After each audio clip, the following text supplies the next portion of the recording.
start with your name and your pronouns.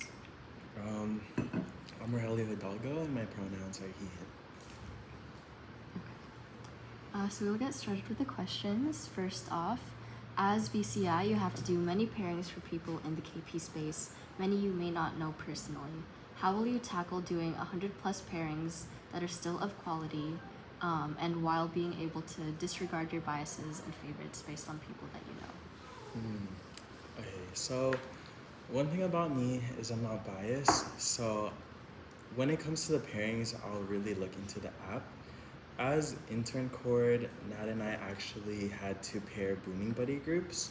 And with that, we had to consider factors like, oh, did this person work with this person, and personal requests that they have. But so I'm definitely going to consider those, but to an extent. Like, for example, if people say, oh, I want this adding or I want that kuya, like, it's definitely something to consider. But if their pairings match, if their applications match, then that's who they're going to get paired with. So going into this application and putting in my application, I really emphasize that I don't want the pairings to be biased. So even though I have like that power for the pairings, I'm also gonna work with the co-fresh person execs. So I'm gonna make sure that if they have this pairing and I have that pairing, we're gonna work together. But yeah. Okay. Next question, how will you promote retention of participants and foster a welcoming environment past the KAA space? Okay, good question. I think past the KAA, like everything, we have a lot of resources in KP. Like we have the PC program, we have the internship program, we have the PCC program. So I think really emphasizing that we have those programs that they could join and be involved in. Because there will be times when people can't get paired, right? And they have to do it like in winter. So I don't want that to discourage them, and I do want to keep them retained in the KP space. So really just emphasizing on all the resources that we have in KP. But yeah. Next question, as VCI, you serve on both Gen and Star board. How will you maintain transparency between the two boards and make sure one does not shadow the other? Being in Gen board this year, I was able to see how things are ran, and being VCI, I know we're gonna work with all board members, like that includes Star. So just definitely emphasizing on communication. Like I emphasize on that so much because it could break or make things. Like having a co this year, I had to communicate a lot of things. And so since I will be working in two boards, I will communicate Gen board to Star, and as well as just having transparency and just being real. I think those factors are so important in just board in general, just because it could really strengthen our board. What goals do you have for this position? And as a potential exec, what direction and aspects would you like KP to focus on? Okay, I do have quite a bit of goals, but some of them that I'm gonna briefly list is since I'm gonna be working with all the boards, I wanna make sure that I will be there for them. So really emphasizing like, hey, I'm gonna be your vice chair internal, but I'm also gonna be your friend. So like differentiating position and personal life. With that, so like for example, in all board retreat, I want to have more discussions, kind of like mini practicums, to know like what they think about the space and what are some things that we can improve, right? So I feel like discussions like that could really strengthen our board, and I really like this year board was amazing personally, and I'm not gonna compare next year's board to this board because every board's gonna be different, right? So some factors to consider is like how are we gonna be adaptable to that board? So I think I really emphasize on the mini practicums just because I think it's gonna be like really cute, just to hear their ideas. Another idea is to another goal of mine is to strengthen our connection with the SAC orgs, because going into KP last year and still applying, like when I applied for intern cord, I wasn't that fully knowledgeable about SAC. So really creating awareness with SAC and the orgs there, like MECHA, APSA, you know. So some ideas I have are like definitely collabs with GPMs, workshops, and I really want to push for like teach-ins, just because there are topics that we share within these orgs, and I really think our members and their members could benefit in these teach-ins. So that's something I wanted to push for. But yeah, those two. Your co's, or some of your co's, the fresh person executives, are people who will most likely not have a lot of experience or knowledge of the KP space. How do you plan on keeping the fresh execs accountable, as well as continually making them feel a part of the community on a much more personal level? Okay. As intern cord this year, we had a lot of applications when it came to first year's transfers and just new people coming into the space. So that's definitely something to consider, because they're still going to be new. They're not going to understand the things that we do in board and how we run KP. So definitely educating is so important, and just knowing how to adjust to them as well. Like teamwork is literally so important, and I think since I will be working with co-fresh execs, communication, teamwork, and just transparency are the main factors that I want. And for me, like I do see myself as like a mentor, so I will try my best to educate them on everything that I know, and to my capacity. So yeah, that answers it. So you've answered the 5 required questions. Would you be willing to ask a couple or answer a couple more? Yeah. Okay, so what does retention mean to you, and how would you work to promote academic retention in KP? Oh, okay.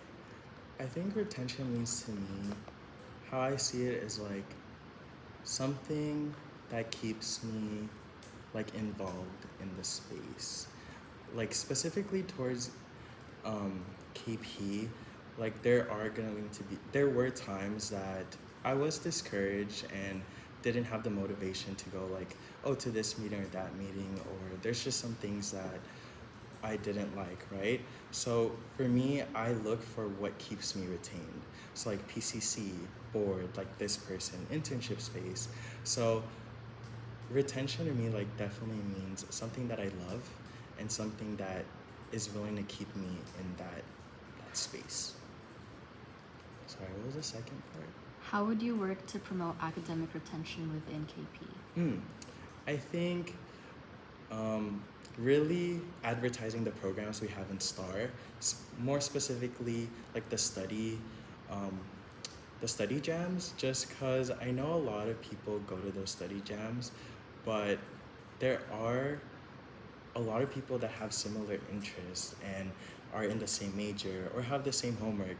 So just finding those people really can keep you retained in the space. Not only that, like there's the PC programs, like they have their students. There's just a lot of programs and workshops in STAR that can really keep students retained. But also like that could also go into core and gen. Like we have a lot of resources in all the boards to keep students retained. Like for example, in core we have like the on-sites, we have the workshops, the volunteering, and in gen we also have like workshops, right? So I feel like to answer this question, there are a lot of resources in KP that can keep students retained. So that's also up to board and me to kind of step out of our comfort zone and reach out to those new students, because like if they see you, they'll probably come back. Next, what ideas and changes do you have for KAA, STAR, and their related programs? Let me think. I feel like Star has done really amazing into bringing back a lot of their programs and just like being on top of their work. As for changes, let's see. One of them is for students in the PC group. I think they could be more involved, right? So, like with the mentors, the PCs and their students, I think we could hold a practicum specifically for them. Just basically more involvement with their students. I think the PC space is amazing for the PCs and the students, but I definitely just want to see more involvement and connection with that, you know. But that's definitely. Let's see.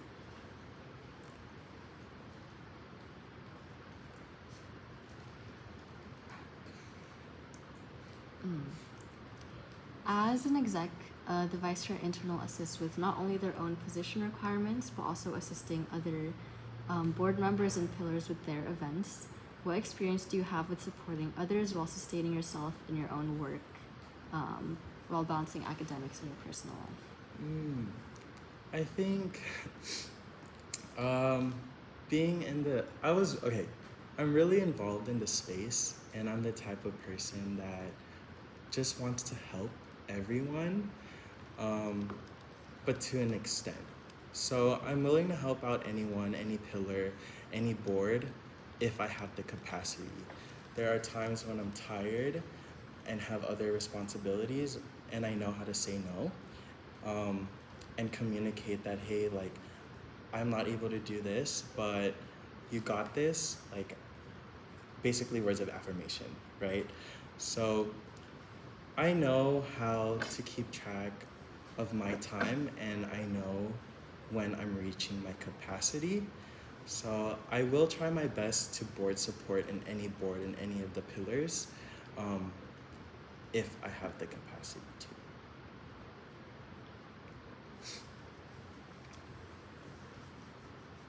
This was kind of briefly answered in one of your previous questions, but what plans or ideas do you have to rebuild or strengthen ties with other student organizations and resource centers, such as the CCC, Women's Center, Black Resource Center, etc.? I think definitely doing more outreach towards them in a way that's like I could shoot an email and do a collab, or further, like in announcements, I could announce any activities, events that they have. We could utilize our platforms, our Instagram, our Discord, our Facebook, right? Like we have a lot of platforms where we can support those resources, and as for collabing with other orgs, I do want to collab with like more with Push, because that is another Filipino org, right? And I do want to stay connected with our Filipino orgs.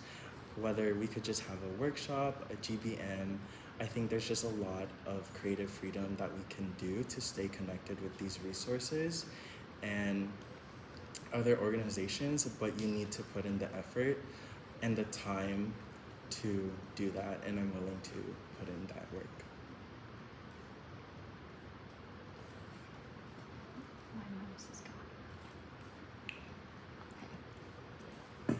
What recommendations would you suggest to someone that is unhappy with their KA pairing? Definitely, definitely communicating with them and offering the resources that we have. I said that a lot in my interview, but I am really proud of everything that we have in KP. So, for example, if they are unhappy with their pairing, that shouldn't discourage them, because at the end, like, this is a social like construct. That shouldn't limit you to who you want to talk to or where you want to go. Like, I'll be friends with them, you know, it's fine. Like, it shouldn't it shouldn't hurt their experience in KP. We have the PC space, like I said, the PCC space. And I think there's just a lot of spaces that they will love, and that's how I'll direct them. Um, but also, if, like for example, a kuya ate isn't reaching out, then maybe put in a little, like guide them and put them, like tell them to put in that effort to reach out too. But if it comes to the case where that kuya ate doesn't like want to talk to them anymore, it's okay. That's gonna be okay. And really emphasizing that there's so many more opportunities. Yeah. Okay. I would ask you more questions, but we do only have less than 5 minutes left. So, do you have any questions for me? This is for everyone, but it's like, what is the biggest piece of advice that you would give to your successors?